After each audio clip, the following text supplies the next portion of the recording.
Hey, good afternoon, and welcome to Season 3, Episode 1 of our Boss Talk CITS series. We're happy to be at Station 34 live today. We picked 34. We haven't been up this way for a while doing any of our episodes. We chose 34. 34 is now 11 years old.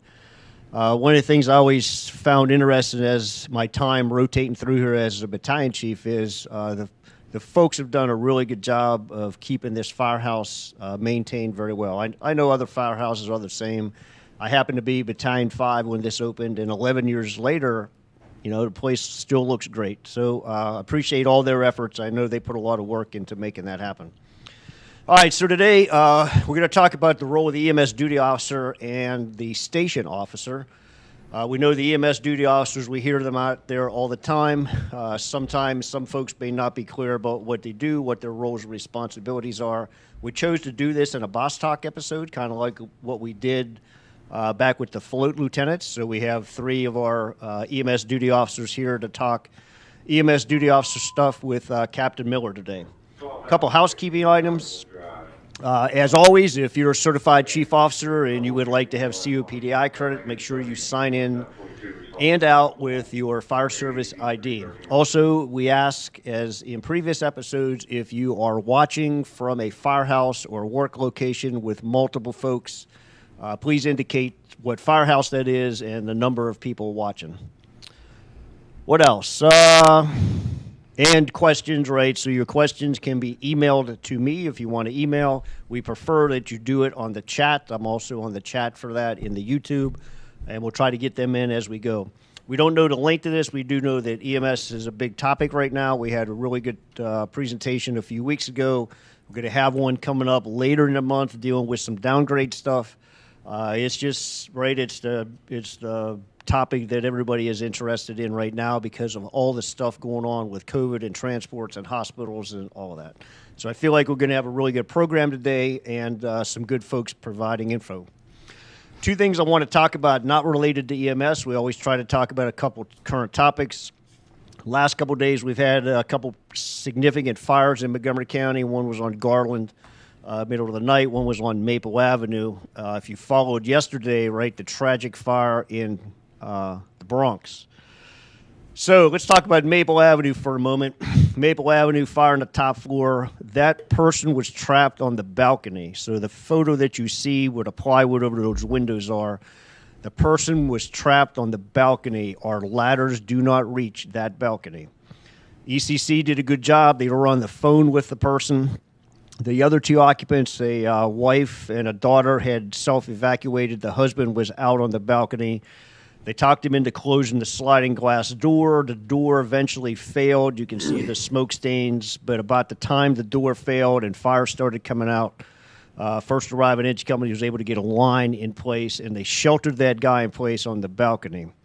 What I want to bring up is the next picture, is that apartment door did not close, right? So when the folks left the apartment, the wife and the daughter, that apartment door did not close. It was ajar by about 4 or 6 inches. That's not a huge amount, but it did compromise that hallway to the point of where that hallway became untenable for other folks with smoke. Fast forward to yesterday in the Bronx, right, you just saw an incredible amount of loss of life because the apartment door is reported to have been left open. So this is from Chief Davis. I think this is going to be department-wide. You'll most likely see some stuff, right? I'm going to encourage folks out there, right, on these EMS runs, on your fire runs, you're in these apartments, just take a minute to see if that apartment door closes. It should self-close. You should not have to pull that closed. That did not happen here at Maple Avenue. Fortunately, the door was not wide open, and fortunately, they got the slider closed. Had that not been the case, had that slider been open and this door open, then it would have been a blowtorch one way or the other. And our unsprinkled residential high-rises are our biggest problem out there in terms of life safety. All right, that's that message. I want to pop to the next one. There's going to be a whole CITS on this on January 26th. We did a bunch of water supply stuff. Captain Lip out of the Company 31 put together some good relay stuff. I don't want to delay getting some of the info out. Probably the most critical info right away is sometimes people question, hey, if I dump my entire bed of 4-inch hose, what can I flow? this really becomes important in our non-hydrant areas. So we did a test. There'll be much more info on the 26th about this and other tests. The bottom line is we dumped 1,800 feet of 4-inch hose, pushed water through it at 200 PSI from the draft or the source pumper, flowed about 750 gallon a minute. So what I want your takeaway for this to be, you're running these long driveways, these long lanes, and you're hesitant to drop your entire hose bed and meet our 500 gallon a minute fire flow requirement. I'm going to tell you, don't hesitate to do that, right? Our goal is fast water on the fire. Maple Avenue, that dude's alive because it was fast water on the fire. Crews got up there, they got connected, they got water in the fire, they saved him on the balcony. Same thing here. You got an 1,800-foot lay, a 1,700-foot lay back to the house that you know you got a fire in. I would not hesitate to drop that whole hose bed and still be able to support a 500-gallon minute fire flow. There'll be much more info on this on January 26th, but we did not want to delay getting this info out there. So you guys running the 1,800-foot beds on the Pierces, you're good, most likely, to get that 500-gallon a minute out of it, right? You may have to have zero intake at the attack pumper. You're running 2,000s on the Crimsons, you know it's going to be pretty darn close. It's not going to cut that back substantially. So I think you're safe to do that. And, of course, it could be a tanker pumping at the end of there. So more to come on the 26th. So that's it. We really want to talk about the EMS Duty Officer. I don't think I have anything else. So with that being said, I'm going to turn it over to Captain Brady Miller, who's going to be our moderator today. He'll introduce our panel of EMS Duty Officers, and let's get started. Thank you. Chief, thank you very much. First of all, let me thank the three of you for coming. Some quick introductions. Captain Petrowski, EMS 704 on the C shift. Captain Dugan, EMS 703 on the C shift. Yes. And Captain Dement, EMS 704 on the A shift. Thank you, guys, for coming. And I'm just going to pick somebody. Captain Dugan, you're it. Tell us, if you would, from an EMS duty officer's perspective, tell me what you do. Sure. Well, first of all, we want to thank you for inviting us here. When we got this email, we openly accepted, watched most of these boss talks, and they're amazing. I think it's one of the best initiatives we've had. So what do we do? It's obviously, people ask us all the time, what do we do every day? So if we can have, I thought it was important to have everybody in the county know what are our responsibilities that is set forth by Chief Kaufman. If we can roll to slide 2, that would be great. So our day, for the most part, starts no different than yours. I typically relieve Captain Dutrow. We do a pass-along. We check out apparatus and all that kind of stuff, and we get operational ready. So our highest priority task throughout the day is to monitor and respond to all the ALS2 calls. I don't want to read the whole thing to you all, but we're there to monitor all of that, respond to any kind of major event, whether it be a mass casualty, a fire that goes to rapid intervention or more, and any kind of shooting, stabbings, cardiac arrests. We're also the direct liaison between the hospitals and MCFRS. So we all assigned a certain hospital so that we can continue to monitor their operations. Past that, obviously, we deal with the narcotics throughout the county, handing that out when the clinicians hand them out to patients. And so, yeah, that's in a nutshell kind of what we do most of the day. So when you respond on an ALS2 call, are you there primarily as an additional medic, as a EMS supervisory role, as just, I mean, tell me, you know, if we're already sending X number of people and 2 paramedics, what am I doing with a 3rd paramedic? Another hand, another set of eyes? Is that definitely a valid question? When I'm responding to a call personally, my goal is to never take over that call. I allow that crew, the entire crew, to run that call unless if I show up on the scene and I just don't see things going well. But it is never my goal to take over the call. We are in a very dynamic role. And when I walk into a scene, we normally do the old school, you're helping your dad fix a car, put our hands in our pockets and we're 2 feet back. Take an overall perspective of what's going on the call and what does this crew need. Do they need another clinician because maybe the second ALS provider is coming from a distance? If that's not needed, oftentimes, especially on cardiac arrest, the scenes are going pretty well, in my opinion, and we're often tasked with talking to the family. So, in a nutshell, we just try to see what does this crew need, and it is my goal that if I show up on a scene, I'm just trying to make your call go just this much better. Mm-hmm. If I accomplish a little bit more, then I've shot for the moon there. What about a fire event? We talked about codes and shootings. What about a fire event? So a fire event, going down the road, my mentality is that first and foremost, our priorities are, how are our guys doing? If I'm listening up to the call going down the road, and I'm tactically or well-being wise? Both. Okay. Both. If I'm going down the road and I'm kind of getting the opinion that, man, this might end up being a mayday, I'm already starting to think, how am I going to get that firefighter into the ambulance and to whatever hospital? So once, obviously, more times than not, that's not happening, which was great. But I'm thinking tactically, thinking well-being, and also in a health aspect. How are our guys doing? Show up on the scene. I typically do a 360 of the entire event. Trying to accomplish multiple things. Where are our crews operating at? Is this going downhill quickly? And if that's not happening, meaning things are going pretty well, I start shifting my role, and it's usually pretty quick, to how are the occupants of that house. That's obviously one of the big check boxes for the incident commander is status of the occupants.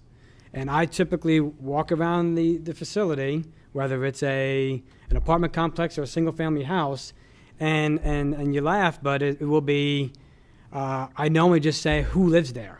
Just screaming around, trying to find out where that occupant is and what are their needs. Because with all the firefighters and EMS clinicians that show up on the scene, there's still gaps from our IRP, and we're just looking to fill that gap a little bit. Okay. Jamie, can I ask you kind of the same question, but do you, and I know that you structure your day, I would assume kind of the same way. Does your day look any different? And what time does your day end, if you will, or begin to wind down? That's a great question. So there are, out of all of the EMS duty officers, I would say that none of us structure our day or do our day the same way. And that's really one of the things I love about this position is it's very autonomous. And so I may do my day very different than Ty does, different than Pete does, but we all accomplish the same thing. So like Pete said, we all come in, we check our apparatus, we do all the normal things that any of us are expected to do. But we just do it in a different way. Some of us like to go out and be in the car all day long. I usually try to figure out in the morning if there are any providers that I need to follow up with, and kind of plan my route of travel according to what makes sense. That usually never ends up playing out. Are you following up with QA concerns or station officer concerns about provider, or all of the above? A little bit of everything. A lot of the concerns are QA concerns. So, for example, when we respond on cardiac arrests, we have a program called CodeStat that we look at after the code, and it has all of the information from the Lucas device and the Life Pack, and we can give a really great report, an idea to the providers of feedback of how the call went. The goal is to be able to do that immediately after the call. That doesn't always happen.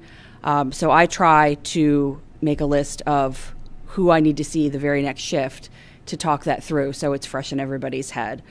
So that's one of the bigger things that I try to get around to go over that stuff with the providers. If there are concerns with AirTrack, with intubations, we get feedback, we get videos of all of the AirTrack intubations, and if there's providers that are struggling a little bit, we're tasked with following up with them and doing some remediation. So that's one of the things as well that we work on in our day. If there's complaints about calls, we need clarification, any of that stuff. that's what I tend to plan my day around and hope for the best. That we can touch base with everyone. And just to ask, what time does our day end? I try to wrap up as best I can by 9 o'clock. I mean, by that point, we're done. We haven't been fighting fires all day, but we've been listening to multiple radios. There's just information constantly, and Ty, she's got you beat by 6 hours. Well, Ty wins hands down. We all know that. But there's just so much information that gets thrown at us that by that time you kind of just have to unplug a little bit. Certainly. And do you kind of do, Ty, back to you now, do you kind of do the same, completely different program? Completely different. Okay, so I want what she said, but from your perspective about concerns with providers throughout the county. So, if you could pick 2 items, and we don't need specifics, general items, what do you deal with, 2 things that you deal with on a day-to-day basis that maybe as our organization or even as a company officer, hey, I need to think about addressing A and B. Can you tell me what those might, in EMS 704 on the A shift, your world? EMS 704 on the A shift, I think one of the biggest concerns is how long it's taking us to transfer care. The clinicians are like, I run 3 calls. 3 calls account for 6 hours of my day. So what can I do to make this, to shorten this time? Because I have these priorities, I've got these collateral duties that need to be done. And at some point I need to have, lunch or even dinner or even just to unwind. A little bit of downtime. So those are a lot of concerns that I have, that I know that the clinicians have as well. We're watching it closely. And we've also found that, when you get tired, you make mistakes. Certainly. So we don't want you to make mistakes. We want you to have the downtime that you need so that you can remain focused over a 24-hour period. So those are the same concerns that reach the A2 person or the M2 person or the chase car individual or even the individual that's riding, the engine as the afromedic. All the concerns are the same, trying to reduce the amount of time that we're spending outside of the fire station. Okay, and that is, it's a huge concern. It's across the entire, it's probably across the entire nation, truthfully. I mean, just from Chief Kaufman's last month's discussion, that was the case. What about care? The same question, but for care of, that we're providing. What's a big issue that you see day in, and it doesn't have to be day in and day out, but frequently? Sure. They said, last Tuesday we had the same thing happen. Sure. Can you tell me what that might be? Well, of course, we have individuals that call us quite often, and Jamie can speak on this for hours and hours. She did a phenomenal job of curving that. But we still have individuals that call us quite often.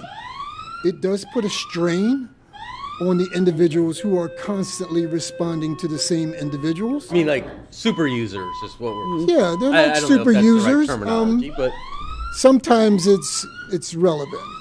But certainly we understand that a lot of our patients are return patients. It's people that we see quite a bit. 905 Ethel Rose Way, box area 3427.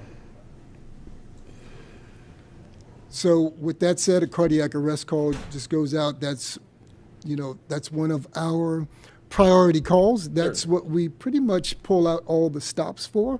And certainly we want to respond to these cardiac arrests and get there as soon as possible, but we're coming from all over the county. So most often, a lot of these cardiac arrests are well into the resuscitation period before we get there, but our mindset and our focus is ticking right along with the CPR boss as we're responding, so that when we arrive, we can pretty much tell where you are in the resuscitation just based on the amount of time that you've been on the scene. So when we arrive, we're asking questions that are relative to the amount of time you've been on the scene. We expect to see things done that should be done in that amount of time as well. Are we doing a good job? So from a company officer, Yes. I'm not a paramedic. I'm honestly not even a lot good of an EMT. I'm a nice guy, though. Makes me a good EMT. That makes you great. Are we doing a good job with cardiac arrests? I think we are. I don't recall getting, people back. We are regularly now. So to me, that's an indication that we're doing a good job. We are, and it's interesting because we have a very structured way now that we want our crews to run codes. And there are some, I think across the board, everybody is doing a really phenomenal job. There's certainly room for improvement and tweaks. There are stations that we run codes with that it is smooth as butter, and it's the same people every time doing the same exact thing, saying the same thing, and they get ROSC. We know that doesn't always happen regardless of how good of a job you do. Do you think crew consistency plays into that? And that yes. ties back to a lot of what we've discussed through these boss talks. Yes, and Okay. when there are issues, I like to empower the station officer to give them some suggestions of, hey, if you've got a crew of people you don't really know or you don't work together, maybe assign tasks. If we run a code today, I want you to do this, you to do this, you to do this. Just so everybody is on the same page, generally speaking, about that. Because I find that the codes that don't go as smoothly are the ones where, I've never worked with that person before. Or, it's just the cohesiveness of the group isn't quite what you'd want it to be. Certainly. Yeah. Okay. And so CITS, codes, any other big issues that, as a company officer, I want to know. I want to know, what your concerns are, and I want to know when to reach out to you guys. Can I tackle that one? Sure. Because this is my favorite part of the job. So I love when station officers or crews call and they say, hey, I've got this really bizarre scenario. And bizarre happens a lot around here. And it's troubleshooting. It's knowing typically who has the legal power to make decisions, or what is the best for the whole scenario. But providers they don't know which way to go. And genuinely, I think the majority of the time, if not all the time, our providers are trying so hard to do the right thing. Sometimes they just don't know which direction to go. I had a crew the other day that followed a man home in his wheelchair because that was the only way that they could get him home. And that is what he needed. It was the best scenario. Mm-hmm. And this took a long time, but the attitudes are fantastic. I've never had somebody, rah, rah, rah, rah. It's just people legitimately wanting to do the right thing, and they're calling us for direction or our fingerprints or whatever it is. And we're problem solvers, and I love that part of the job. I'm never upset when people call with questions, even if it's hey, can I ask you a stupid question? Sure, that's why we're here. We're problem solvers. If we don't know the answer, we'll find it for you. I like the fact that there's a position, there's a person that we're available to do that. Pete, would you add? Yeah, in addition to what Jamie's saying, I wholeheartedly agree, yes. We are doing a phenomenal job countywide. I think each and every one of us can have a lot of pride for where we work. And as for when people call, yes, our crews are trying to do the best for their patients. That's just my opinion of how our crews are doing. Oftentimes we get that phone call. We have a lot of documents that are available to us, IRPs, policies and procedures, protocols. And most of that stuff addresses about 90 to 95% of what we do. But there's that area in which that we operate in the gray. And we all know what this is all about. Mm-hmm. We operate a lot of times in the gray, and the phone calls that I've gotten regarding what should I do next? This doesn't follow policy. This doesn't follow protocol. Our model as a fire-based EMS is that we pick up a patient, we take them to the hospital, and that's it. and then we're going on to the next call. But we have a lot of crews, and as Jamie was already talking about it, that the patient does not want to go.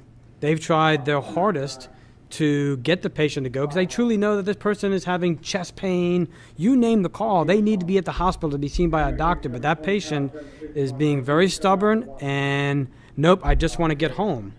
And that's when they call us. Hey, it's 2 degrees out, and having them walk 2 miles home is not a very good idea. Yeah. We'll get that phone call and we'll instruct them, okay, we support you doing this. Have them sign a refusal, put them in the back of the ambulance, and drive them home.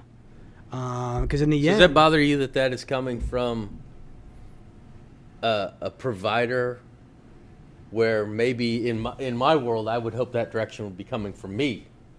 I would hope my ambulance would call me and say, hey, Cap, I don't know what to do here. And then I kind of would guide. I mean, is that... It doesn't particularly bother me, but... in the end, I'm hoping that our clinicians and our firefighters have every available resources to them. If they feel more comfortable calling you, then they can call you. Okay. If they Fair feel statement. like, you know what, I need to call EMS Duty Officer about this. I don't have a problem with that. And normally we'll try to loop back with the officers, say, hey, this is what we got, this is what we had, this is what we said. This way they're in the loop about it. We want everything to be available for that crew. Certainly. Captain DeMent. Go back to what you said a couple minutes ago. Big thing in your world. This, I guess. It's the elephant in the room. It is the elephant in the room. Hospital turnover times, right? Tell me how you manage that. What is it when I call you at the 30-minute mark? I'm ambulance 702, and I've been at White Oak for 30 minutes. What is it that you're doing?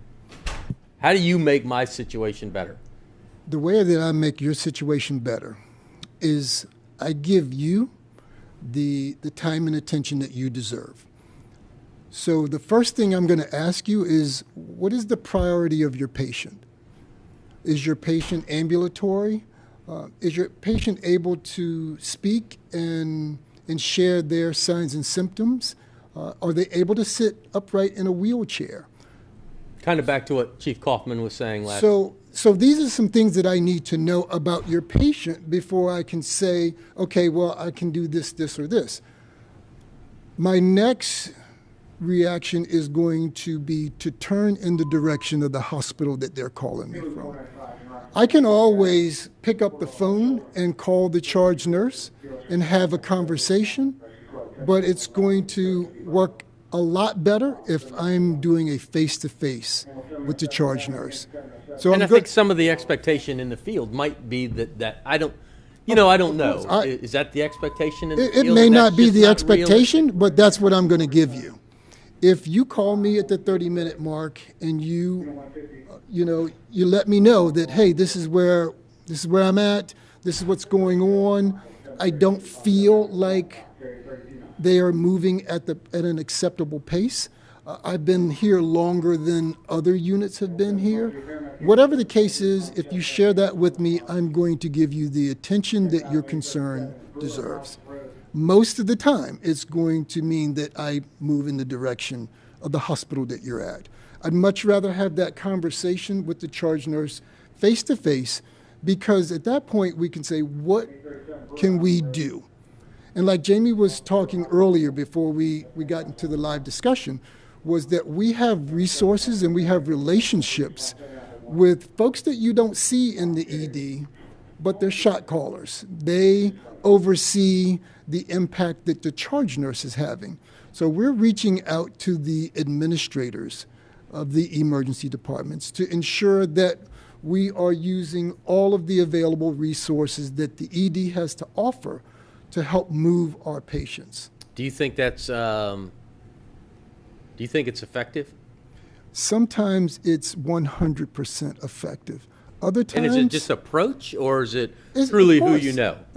Well, it's a little bit of everything. Meaning our providers are going in there with a pissy attitude. We got that. Sure, we got that. And we also have charge nurses that, they get the communications over the radio. They say, we're on red and yellow. We know you're on red and yellow. Some of our folks aren't as polished when they're on the radio. They says, yeah, so is everybody, and they just go into their spiel. That doesn't help, but certainly if we go the extra to be kind on the radio, acknowledge the fact that they are on red and yellow, and explain to them that either it's the patient's desire to come there, understanding that there will be a delay in the transfer of care. Then if we explain that, it kind of puts the charge nurse at ease. It takes the punch out of them telling us we're on red and yellow. Mm-hmm. We all know that. That's really a relationship. It's a relationship. It's an approach thing. But additionally, the EMS duty officer having a face in the ED goes a long way. It says to the providers and the clinicians that we care enough to come and be there with you and try to work through this. We can always pick up the phone, have that conversation with the nurse, but our providers never see that. Yeah.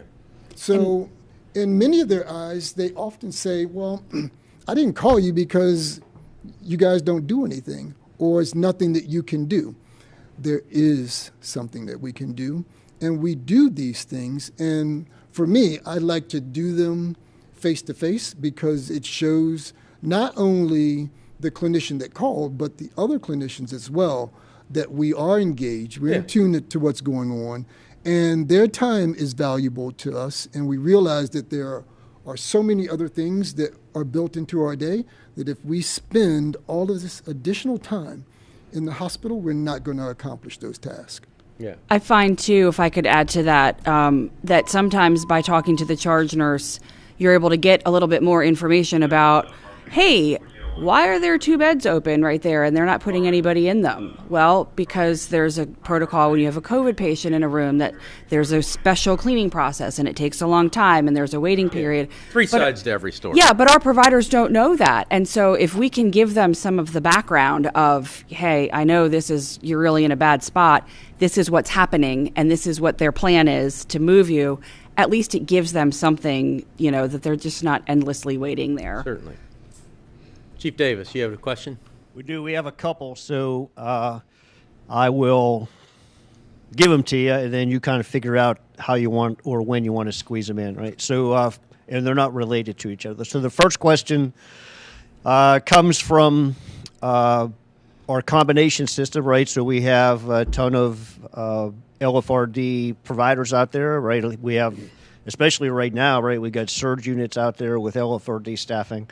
So a question came, we know that the EMS duty officer is not solely a career person function, right? That, we only deal with the career side, that you do deal with the LFRD side. And so they wanted to ask, when is the appropriate time for a volunteer A2, meaning a, aide on the ambulance, to give the EMS duty officer a call? What would they call about? What kind of things? What's your interaction with them? And maybe a little bit about how do you fall into the LFRD role within reason, right? Then hang on. So I have a second question unrelated to that, and this one deals with EMS 700. And the question was thoughts on EMS 700. I guess the duties, responsibilities, position, and then do you think that it'll hang around? Ready, go. So I think let's talk, and I don't care who takes this, the EMS 700. Let's talk about that role and how we had it, and then it went away, and now it's back. What is the ultimate objective of EMS 700? I'll go ahead and field to begin. The overall objective of EMS 700 is simply to distribute the wealth. We've been on blue for an extended period of time now, and we were on extended blue about a year ago. And in the end, we all know, not just Montgomery County, but nationwide, there is a huge surge on hospitals. And to my knowledge, I believe Montgomery County was the first one to implement this in our area, this whole one person dedicated, looking at all of the CAD, looking at all the hospital statuses, looking at, I believe on the board has the EMS 700 hospital status view, in which they're looking at that, and that's a jot form that's filled out by the hospital. And they say how many boarders they have, how many available ED beds they have. It gives them a snapshot photo to say, okay, how are we doing? And then as the calls come in, that duty officer is able to distribute the wealth as he or she sees fit. Is this what we're looking at? Are we looking at the Yes. EMS 700 hospital status view? That's it. So that's the jot form that that the hospitals fill out, and that lets our duty officer know, hey, there are 10 boarders over there at Holy Cross Silver Spring, and probably 28 at White Oak. Well, we all know White Oak, I think, has a grand total of 28 beds at that hospital. So they have zero. Boarders, meaning that's how many people are in ER right now. Boarders, meaning that they are treating those patients for an extended period of time because the ICU doesn't even have anybody. Okay. They would be admitted, but there's nowhere for Patients are them to admitted. go. They're just waiting for a bed upstairs. Oh, okay. So EMS 700 is designed to distribute the wealth. So looking at this, going to White Oak right now does mean I can't put anybody anywhere. I'm sitting in the hallway for 2 hours. Where Yep. you've used that number, which, you know, the rumors that I hear is a It's- short time at White Oak. But lot of room. that's what you're looking at right now. That's one of the. That's what we're looking at. And as long as the hospital is good about keeping it up to date, we know that what we're looking at, and they're trying to make an educated decision as to where ambulance 702 should go, and We're probably busy in Prince George's County. probably. But so in the end, if that ambulance calls and they say, hey, go to the Germantown Emergency Center, certainly ambulance 702 is going to be like, that doesn't make any sense. In the end, all we're trying to do is trying to alleviate the amount of wait times. You may have to drive a little further, but maybe you might get a bed a little sooner. It's really a big picture type of thing. Yep. It alleviates one hospital getting 3, 4, 5 ambulances at the same time because you got a burst of busy calls in a certain area. Or that person, because they have that situational awareness, can say, well, I know I just sent a code to this hospital and a priority 1 respiratory, so I'm not going to send anybody there for a little bit. I'm going to distribute them elsewhere. It's moving the chess pieces. Are they pieces. communicating that with you, EMS 700, whomever that might be? Are they calling you as EMS 703 and EMS 704 saying, hey, this is kind of what's going, the big picture? We monitor. We do Yeah. communicate throughout the day. Between, like, I know, at least on C shift, Jamie and I talk all the time, and whoever's EMS 700, whether a lot of times it's Ty and Stacy and Chantel, we talk throughout the day, just saying, hey, this is what's going on, because we may be on a call and we lose the big picture. So we might, and it's ultimately up to them to figure all that out. Are you guys paying attention to holes in areas? Hey, all of Wheaton is there. It's a big void. Let me call communications and make sure that they're aware of that. Is that something that you all do?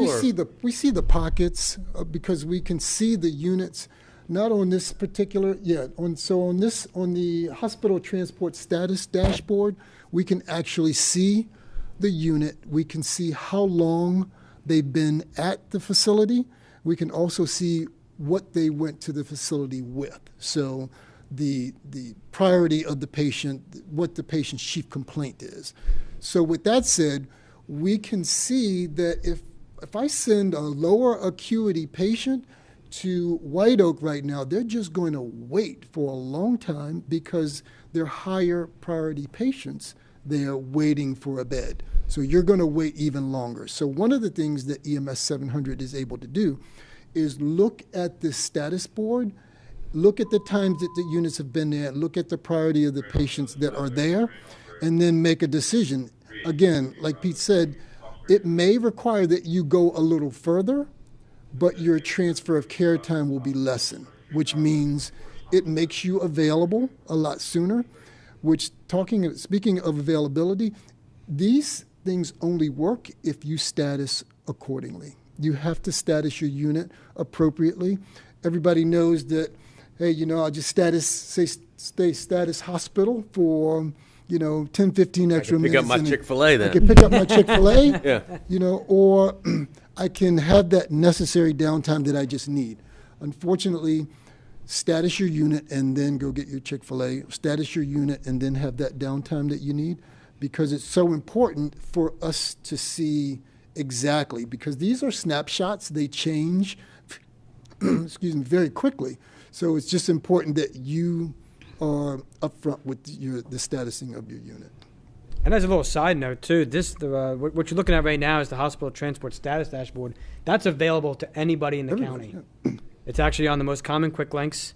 But we do realize that it's difficult for the crew to be treating a patient, critical or maybe not even critical, to think about all this stuff and let's see how White Oak is waiting. But this is available to everybody, and that's another tool that EMS 700 is using. This is our Bible. We live and die by We do. that screen right there. Chief Davis, additional question? What about monitoring mutual aid departments transporting to our hospital? So like Anne Arundel County was at Holy Cross the other day, and they did not run a call in Montgomery, right? So obviously that impacts us. I'm not saying they can't come there, but so is there any, how does that work? It factors in to the amount of units that you have at any given definitive care facility at any time. What's unfortunate is that we don't know that they're going to that facility until they arrive. Probably very difficult just with our area. We think that we have got 2 units at Suburban, and then, again, this is a snapshot. The next time you look at it, there's 2 Prince George's units there. So now I've got 2 additional units there that I didn't factor on. So it does make a difference. We're not only monitoring how many outside Montgomery County units are, but we look at Howard going into MedStar Montgomery, as well as Howard going into White Oak. So it does add to the amount of units that we see at a particular facility. And the hospitals question us. They do question us. They will call us and ask why these units are at their hospital. Why are these units here? They're going to call and say, why is there a Tacoma Park unit at Shady Grove? Typically for out-of-county units. Oh. But even so, yeah, a lot of nurses, if they're not familiar with ambulance 702, they're like, I've never heard 702, why are they coming here? Or if you give an ETA and it's more than 10 minutes, they're more than 10 minutes away, they had to have passed another hospital in order to get to us. So, units, when they're calling in, they're like, hey, I got a 10-minute ETA. If it's anything more than that, they're like, they just passed another hospital to get to us. Chief, you have 3 more questions. Couple statements and a question. I'm just going to pop them out because not everybody watching sees the chat. So I think I don't want to turn down any valuable information. So from Captain Scott, ECC, he talks about District of Columbia has had their ELO position, which is similar to our EMS 700, since I guess just before COVID, and they do relatively the same thing. So that might be an interesting question. Does Prince George's County have something? So we would consult with them. Just hold that thought for a minute or talk to them. I'm going to give you all 3 of these, and you just go. Captain Jones, who also serves as EMS 700, he notes that EMS 700 will also try to push patients into the hospital waiting room as much as possible, meaning not into the, not on a cot in the ED. And then from ECC, a question comes, our ECC, when will the EMS duty officers begin proper use of DLH and geofencing to reduce the hold me on the call for restock? Right. So we do hear that. So from a battalion chief, I'm going to tell you right off the bat, right, I've had a couple episodes of units being on the call, held too long when they missed ALS calls in their first due area, right? And now there does seem to be, just a Chief Davis thing, a sudden influx of, hold me on the call to restock and decon. I didn't go on the call. I don't go on those calls. That could be very legitimate. I understand that. But I also think that maybe some of those would be suspect of folks trying to extend their time before they go on the next call, right? That's it. Where do you want to go with this? Go ahead. I could probably do the restock decon question. I think you might have to take it as a unit by unit. If you've got repeat offenders, probably managed from a station officer, really. Because certainly with the prevalence of TORs and leaving patients on the scene, when we run a code, typically if we're not transporting, that unit does have to decon. They've got suction units and intubation My equipment. paramedic uses a lot of stuff. Yeah, there's a lot of stuff. I don't know what all it is, but it's a lot of stuff. And I think they've asked us, hey, is it okay? Can I, need to? I think it's certainly reasonable. I wouldn't want anybody running a call with dirty equipment. So I think it would be more of a case by case if you've got repeat people doing it. From my perspective, at least a unit leaving a hospital, given the resources that we've given every single unit, it's in my mind frame. It's kind of suspect that you're leaving the hospital to decon. Now, because we've given everybody the availability to decon the unit at the hospital. We have spray guns, we have monk wipes, everything to decon the unit. The only time I guess it wouldn't be suspect would be, how are our guys physically doing? Did they get vomited on? Do they feel like they need to change their clothes at this point? Certainly that would be a caveat to all of that. But if it's just to decon the unit or restock, certainly it's in my mind frame that, okay, it might be a kind of suspect because we do have that availability at the hospital.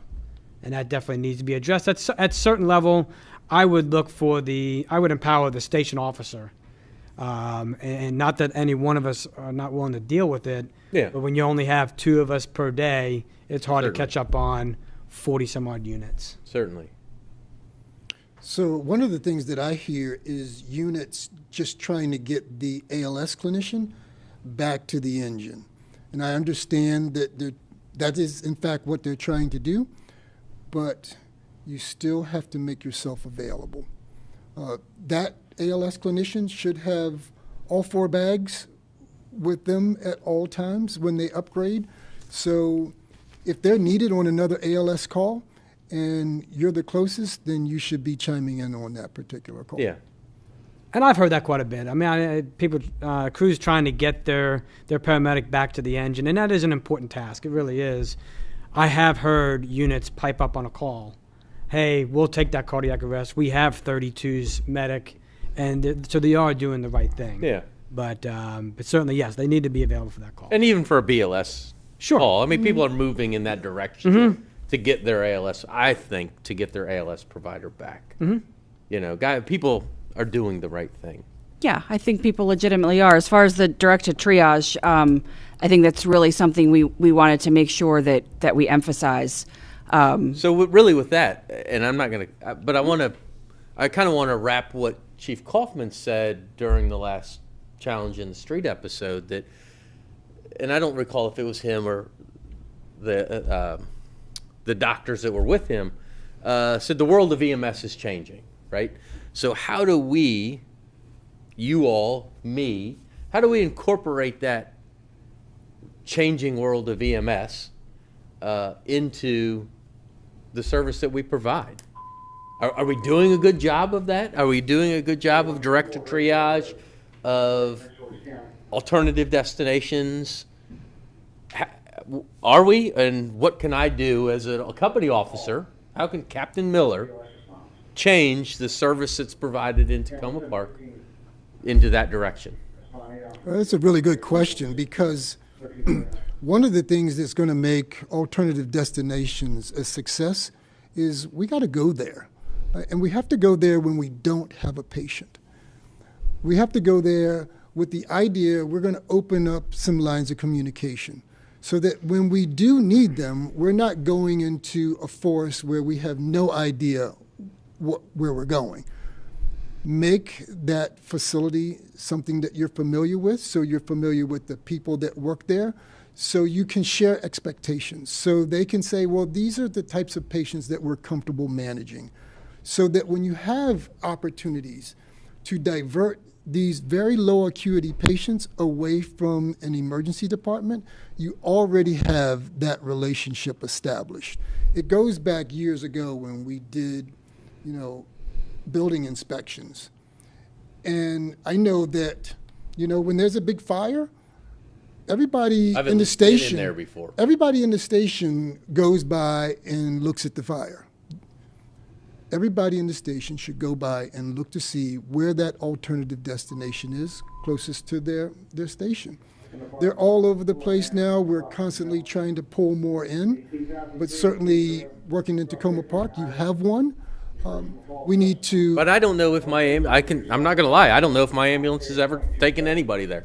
Well, I don't, to the best of my knowledge. And that's because we've made attempts to transport patients there, and we were denied. And then that information goes a lot further than somebody like said, wildfire. I had a great experience. I took somebody with a headache, to an alternative destination. They were well received. Everything happened, and we were in and out of there in less than 30 minutes. So is it an education So thing? it's an application thing. We have to apply this, because if we don't, it's never going to work. It's never going to take on, and it's okay if you take somebody there and they say, well, you know what, this patient is presenting differently than you initially described. We're not okay with this. That is absolutely fine. Nobody's going to say, oh, no, you did this, and we're not going to come after you for that. We're going to applaud you because you tried. But we have to start to divert some of these very low acuity patients away from the emergency department. Certainly, our idea of what a directed triage patient is different from that of the charge nurse. The charge nurse is not going to be comfortable with a lot of folks who we consider to be directed triage. So we go to these facilities with the idea that this is a directed triage, only to find out that the charge nurse says, I can't let that patient go out to triage by themselves. And that's where that 3-hour transfer of care time kicks in. So where is this coming from? Is this coming from me as the station officer talking about this at the lineup table? Is it me inviting Ty to Company 2 to have dinner so you can talk about it at the dinner? I think it's a combination. Change is hard, right? We're the fire service. Certainly. And we all get so much information thrown at us that it's difficult to remember all of it, especially if you don't ride a transport unit all the time. So we have talking points that Chief Kaufman gives to us. So when we do rounds, we can talk about that kind of stuff. But we also want our station officers to talk about it. And I think the repetitiveness of it and the redundancy is going to be what it takes to really get people to remember. Because there's so many times where people call us from the hospital with, I've been here for this long. Well, hey, can your I patient... heard a story the other day of a 6-hour unit. Yeah, well, can your patient go direct to triage? Oh, I didn't even think about that. We just have to get it into people's heads, so it's second nature. And it's hard. It's a lot of information. We have the 5-minute lineup drills that the EMS section has sent out. We can review those. There's a lot of good information out there. There's just a lot of it. Yeah. One of your first comments when we started this little discussion right now is that EMS has changed. It has definitely changed from pre-pandemic, during the pandemic, and I'm confident it's going to change post. Nobody in this room even knows where we're going to be 5 years from now. But there's one thing that we do have available to us is a lot of resources now, meaning, as we already talked, directed triage, urgent cares, and stuff like that. I mean, everything's available to us. Certainly, I know Chief Kaufman, and as we do our rounds, been trying to preach, let's try to utilize them. Have we had some wins? Yeah, we've had quite a few wins, but we've also had some losses, and we need to figure out the right medium behind that. I've had a lot of successes where going to urgent cares, I want to say Chief Kaufman told me the other day, I think the average drop time at urgent cares was about 15, 20 minutes. Yeah, they said that during the challenge. I think that was during the challenge in the streets. And that's amazing. And I'm taking away things from those. Let's do that. Like the world of EMS is changing. Like I'm driving home from the last challenge in the street. I'm like, you're right. It is changing, and I don't know if we're accepting that change. That's it makes difficult. My mind move. It's difficult, and I can totally understand why a crew would not want to go to an urgent care. It's an educational piece on us. It's an educational piece on the patient. We're trying to convince the citizens to do this. They think they call 911. We're going to put them in the back of our box, and we're going to take them to the doctor. And we also have available to us is telemedicine on everybody's Sonim phone. If we feel like, hey, we're trying to keep them at home, trying not to surge the hospitals additionally, we can get on our Sonim phones and call the MCFRS telemedicine and get them face-to-face. Is that 24 hours a day? It is a 24-hour day. They said that. Is there a reason why I see people not using that? Sure, because it does take a couple more minutes. I know what it feels like to be on that ambulance. All you want to do is put them on the back of that ambulance, on that cot, take them to the hospital, and we'd be back on the couch in a matter of about a half hour, 45 minutes. And that these things, anymore. it ain't happening anymore, unfortunately. But it's another tool for our toolbox that we can have. Certainly, thank you. Chief, we're going to try to wind down a little bit. You said you had some questions. Yeah, so I'm gonna say that we offer that we're gonna run 10 more minutes, right? Always a whole bunch of stuff on especially our latest EMS episodes, so we don't want to cut that off.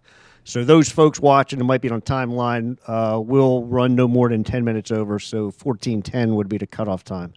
Couple statements, couple questions, then you guys can keep going. I know that you brought there may be a key point that you still want to hit that we haven't gotten to from our panel. Anyway, from the medical director, talks about that, hey, you're also going to see an EMS duty officer on your credentialing process for the paramedics, right? So those of you that are in the paramedic process or thinking about being a paramedic, you will see an EMS duty officer as part of your final credentialing process. This is from Lieutenant Shipley, just worked at one of our border companies last night. Says PG has implemented an EMS 700 leg position just recently, and that was confirmed with one of their units last night. So we'll probably expect to see some of that commonality there, perhaps. Another one from ECC, a sometimes EMS 700 person, says folks can also try to push the viral pandemic protocol. That's still in place. Another one from a sometimes EMS 700 captain. Insurance, he makes a note that insurance with alternate destinations can be a big problem sometimes. And sometimes those places are reluctant to take patients from EMS. So, right, it's a role that they have to adjust to also from their perspective, meaning the provider. Man, they just keep rolling in here. Hold on. Captain Dominic is watching, his crew from 25. I want to say thank you on that.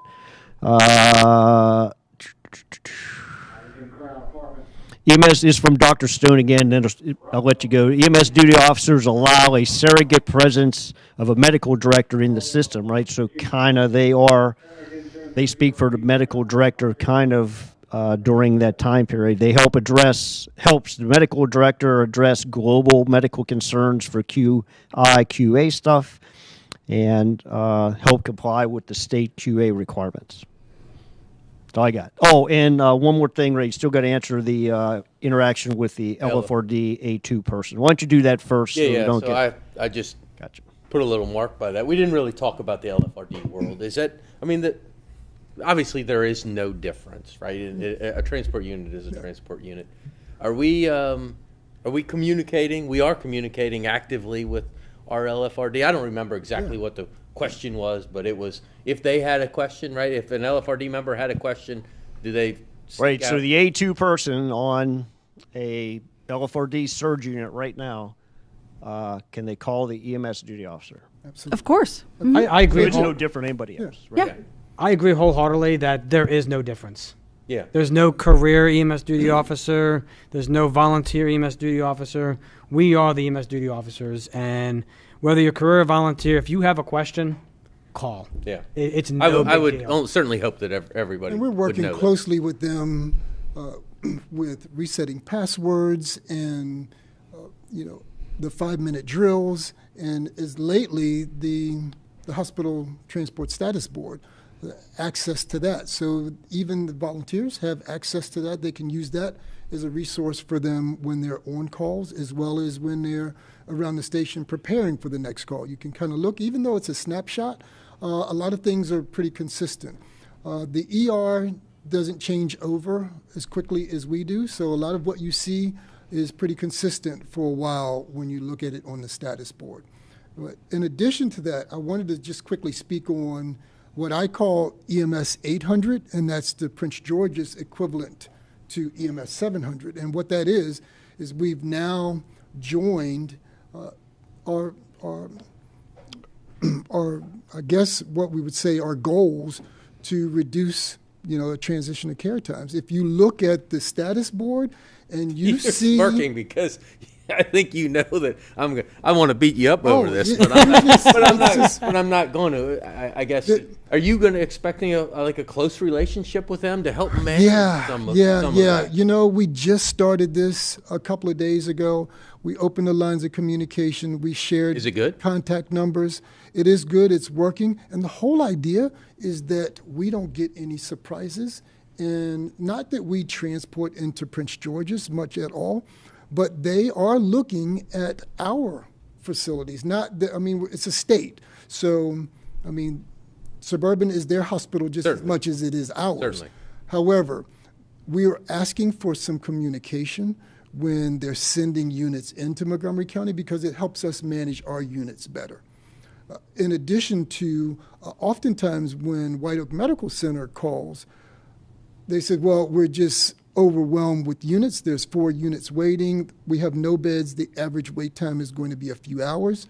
And I look on the status board, all I see is Prince George's units. So I'm like, okay, so this is why they have 800 in place now, so that we can communicate to try to alleviate these types of things from happening. So at least we know that their units are coming into Montgomery County. The types of patients will be able to use the status board to see what they're bringing and how long they're there. Because if you look at the status board as a whole, and you look at University of Maryland, where Prince George's goes, or doctors, their wait times are exceeding 3 hours. Yeah. Mm-hmm. And they've got 4 and 5 units that are stacked up at those. So they got to be hemorrhaging. It's a universal problem. Yeah. They got to be hemorrhaging just like us.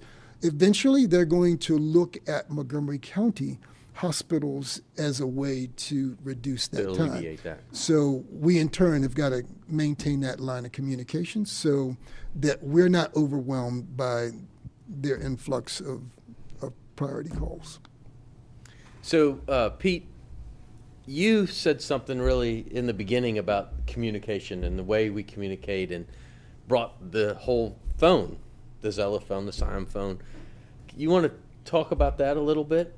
Sure. We all know when we got the new Siam phones, they were the new toy. Everybody had them around the firehouses and all that kind of stuff, had them on calls and ready to use them at any particular moment. But just like any other new toy, it tends to get pushed to the side, and I haven't had to use that in 6 months. So we totally understand as to why it's been pushed to the side. The Siam phone is another valuable tool for us. Reason being is, I mentioned a couple minutes ago regarding our MCFRS telemedicine. We were talking before this live talk that oftentimes EMS 700 would like to call that unit, hey, this is why I sent ambulance 702 to MedStar Montgomery or the GEC. I know you kind of browbeating me a little bit because I chose that, but this is the reason I did so. We'd rather have that conversation offline and be able to talk to you offline versus a radio transmission. And this way we can work it through together. So yeah, the Siam phone can be utilized very well. The HandTevi app also. Yep, it's on there. Absolutely. And as Jamie just mentioned, as Jamie just mentioned, that every Siam phone has the HandTevi app. I would empower every single officer in the county to learn about HandTevi. It will simplify your entire cardiac arrest moving forward. It's got everything available to you, and it is almost brainless. And so if anybody has any questions about it, I know I'm willing to go out on my shift. I know Ty has done his shift. Would you rather communicate that way or with the radio? There are times when the radio is going to be an advantage. And there are other times where it's a very gray situation. I'd much rather have that conversation with you on the phone. There's a lot of follow-up questions we have to ask a lot of times, yeah. And I don't want to share some things over the radio just simply because I'm going to ask a lot of them, and I don't want to catch them off guard. I want to just have that conversation like you and I are having. One-on-one.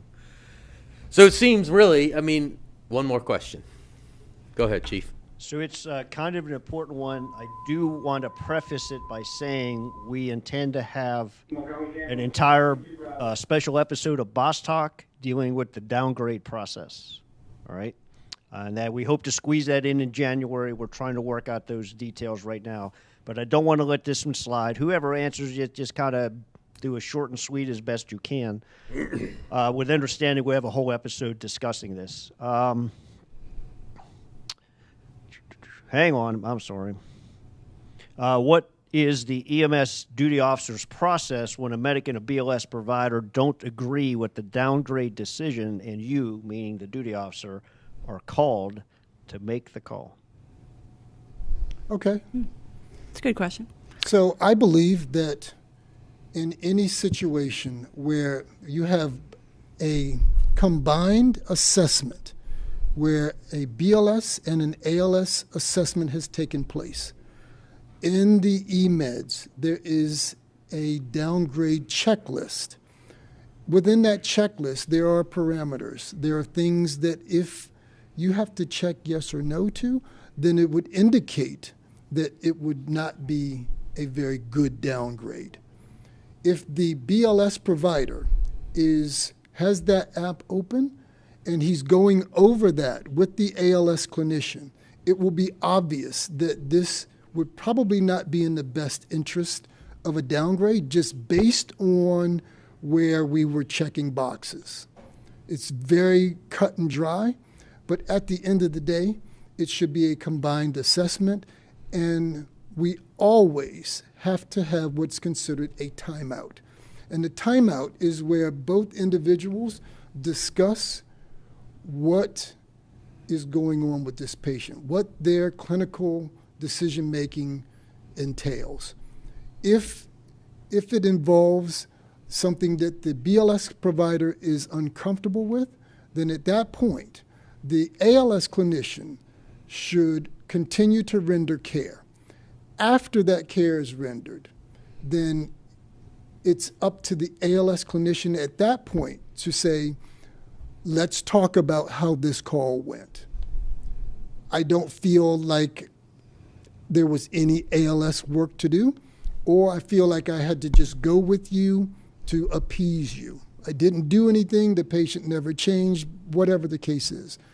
That timeout has to take place, and we have to use the resources that are available to us to make sound decisions. If we use that checklist, it's clear and obvious to both clinicians that whether the patient declines or not, that it's more than likely not in the best interest to downgrade this particular patient. Do you think we have a lot of that happening? ALS providers not wanting to?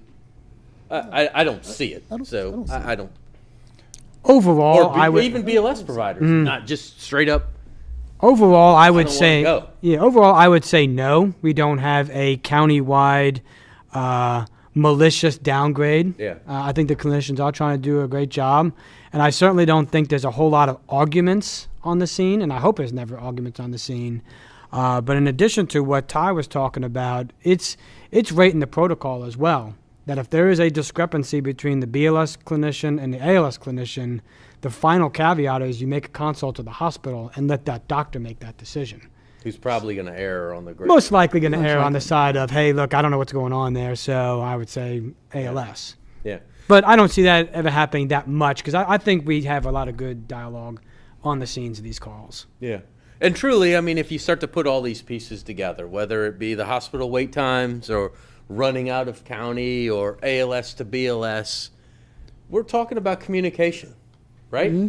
Yep. That's what we're talking. And the theme, really, through a lot of these boss talks, even the challenges in the streets are, let's communicate. Let's do a good job of communicating. You understand where I am, and I understand where you are, and we're going to do. I think most people are going to do the right thing. So along those same lines, as an ALS clinician, I'm really thinking, well, it may only take you 10 minutes to get to the hospital, but that patient's going to be on your cot for another hour. Especially since now the pandemic is that we're talking about additional wait times. So should I be doing something for this patient that's going to make that additional hour easier? You know? And it could be something as simple as nausea and vomiting. And, you know, a BLS clinician can manage that. But as an ALS clinician, I can say, you know what, I can treat this. You know, I can make this patient a lot more comfortable than the BLS clinician can. So we talk about treating through the door so that whatever you do on the scene or en route is still having an impact on your patient while they're waiting that additional time, that it's obvious is a part of our transfer of care now. Good. Well, guys, thank you very much for coming here. Obviously it's a huge topic. I mean, we just killed an hour and 10 minutes with the snap of a finger. I'm sure there's tons of questions that still are out there, and as they come in, I'll shuffle them forward and we'll try to address them next episode. And if there's that much demand, then we'll get back together and continue our conversation. So thank you very much for taking your time out and coming in here. I do want to remind everybody, the chief officers, don't forget to sign out. And we will utilize Chief Thomas at the Training Academy to get your hours, COPDI hours. And as a reminder, the ALS to BLS downgrade, CITS, at some point we're trying to squeeze it in this month. We don't have a date for it yet. We definitely have a date for